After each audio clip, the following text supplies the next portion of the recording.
हमने आपको पहले क्या क्या बता रखा है? हमने आपको बता रखा है एडिशन कंपाउंड। आ रही बात समझ में?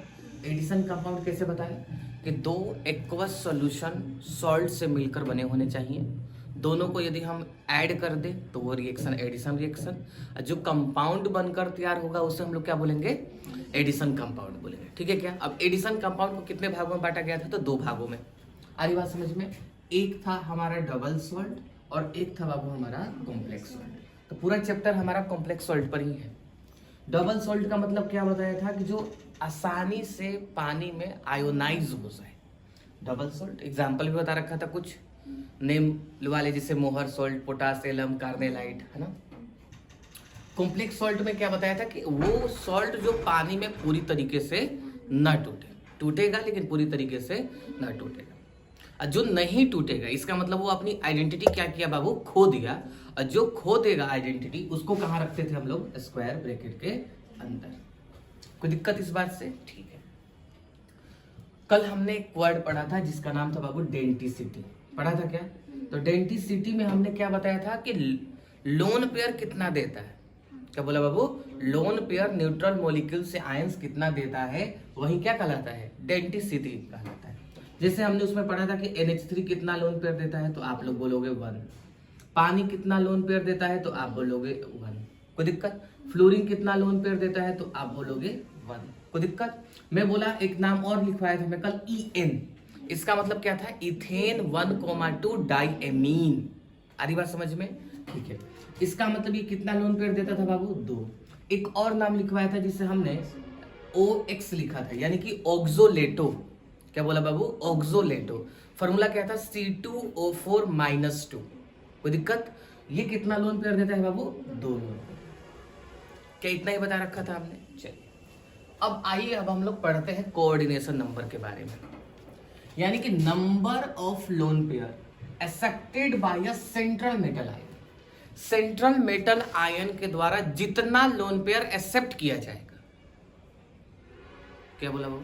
जितना lone pair central metal ion के द्वारा एक्सेप्ट किया जाएगा वो क्या कहलाता है बाबू? कोऑर्डिनेशन नंबर कहलाता है।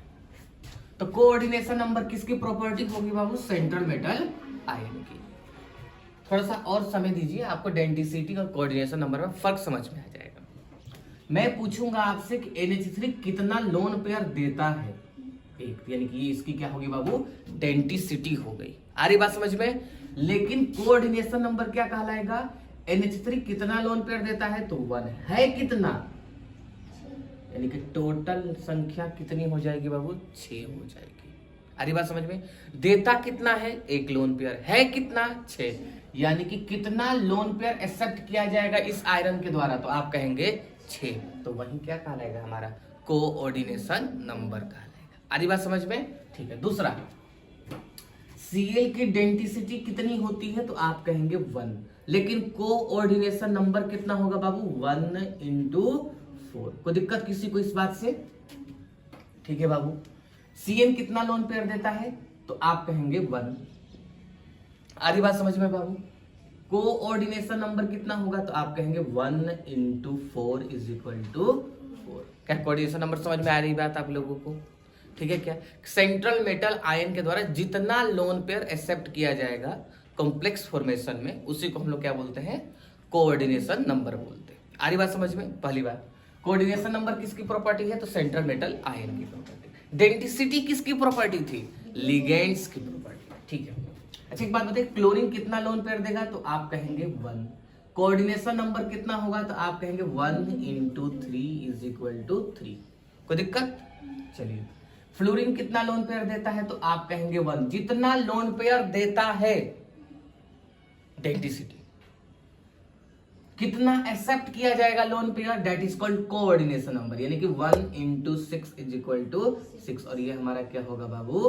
कोऑर्डिनेशन नंबर होगा। आ रही बात समझ में?